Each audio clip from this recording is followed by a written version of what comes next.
Selamat pagi. Nah, ini loh orang cerdas, Jess. Ya, yang terbuka, mindsetnya terbuka, jendelanya tinggi, pintunya lebar terbuka, wawasannya luas. Nah, ini Ibu Warsi Wasitri, Warsitri. Ya, ini kamu harus membaca itu komennya beliau itu. Jadi, maaf ya buat kamu-kamu yang komennya eh ya, tahu sendirilah ya. Saya tidak peduli dengan komen-komen itu, karena memang hanya orang-orang tertentu yang paham tentang mindset dan sayang, cinta sama dirinya sendiri. Kamu aja sama dirimu tidak cinta, bagaimana kamu bisa bisa mencintai yang lain? Apalagi pekerjaan kamu. Makanya, maaf ya, Kismin, karena kerjaanmu aja kamu tidak cinta. Dari mana kelihatan Pak? Ya sama dirinya sendiri aja tidak sayang. Nah, bagaimana bisa mencintai pekerjaannya kan tidak mungkin. Di luar negeri sudah dilarang kalau sampai ketahuan kena denda besar. Tepat sekali. Kenapa? Karena pemerintahan di luar negeri mereka menjaga masyarakatnya. Mereka menjaga rakyatnya. Ya, aset terbesar di dalam satu negara itu sama seperti aset terbesar dalam satu perusahaan. Sama seperti aset terbesar di dalam satu keluarga. Siapa dia? Apa itu?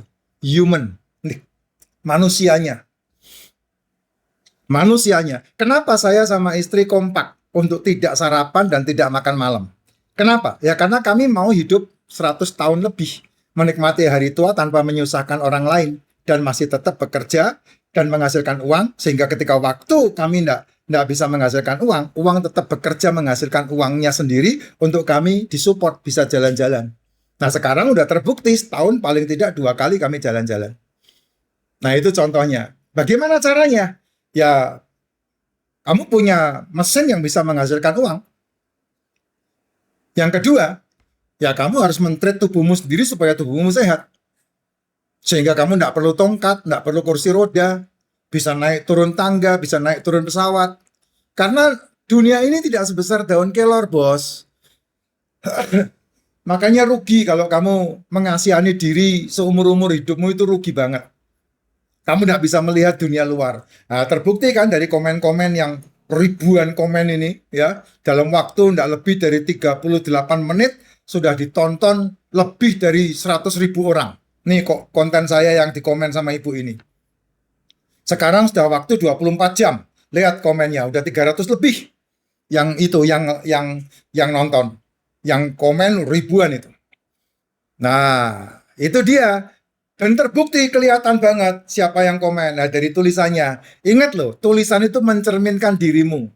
Ya, tulisan itu kalau saya mau tahu siapa orang itu dan dari jarak jauh tanpa saya melihat orang itu, saya bisa melihat dari komennya saja. Hanya itu saja. Kalau dia dekat sama saya, ketatap muka saja, saya bisa lihat tipe orang itu seperti apa.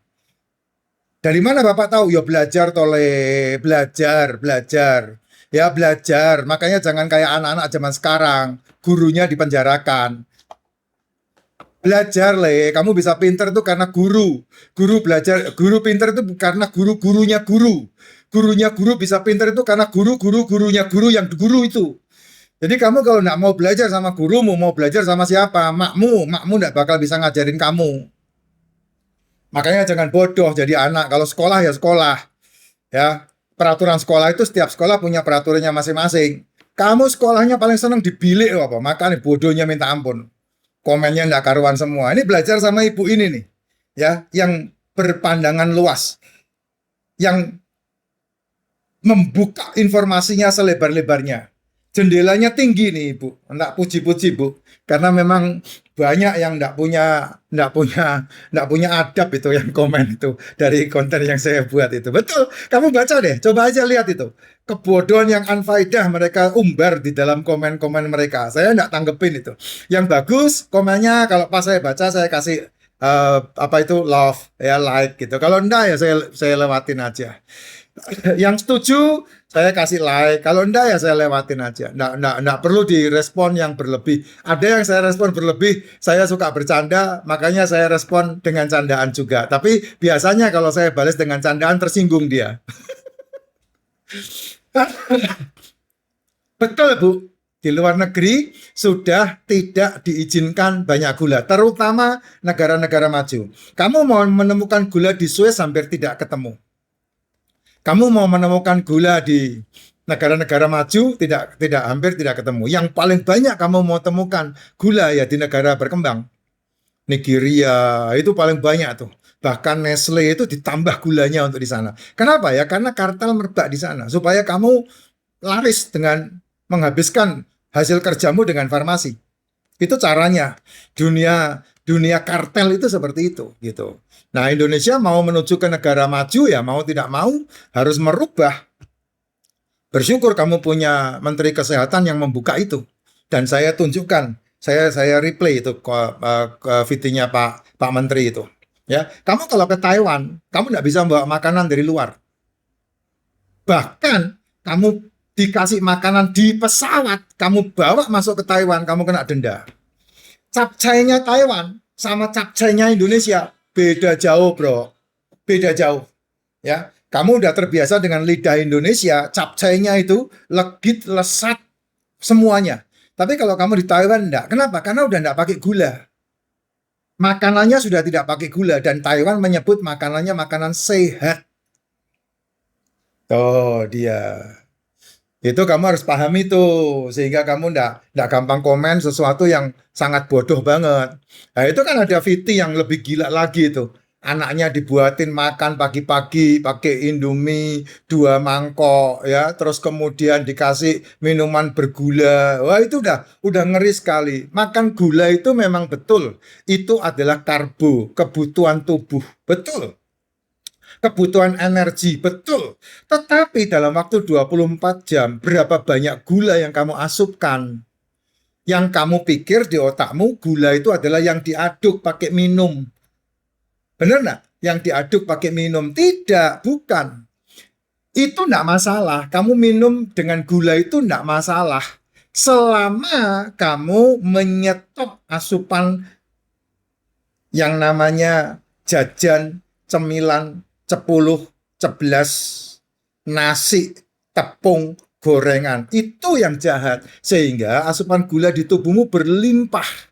Terbukti enggak? Terbukti ketika kamu berhenti beraktivitas, maka tidak terbendung, BB-mu naik, perutmu gendut, tubuhmu bergelambir, lemak di mana-mana. Nah, lemak di dalam tubuh itu bukan karena kamu makan lemak, tidak. Makan lemak itu akan membantu proses kinerja otak. Proses pembentukan sel dalam tubuh itu makan lemak. Tapi kalau kamu makan gula, di tubuhmu tidak ada gudang penimbun gula. Nah, itu akan menjadi cadangan energi. Lemak yang dititipkan di bawah kulit. Yang paling gede di sini.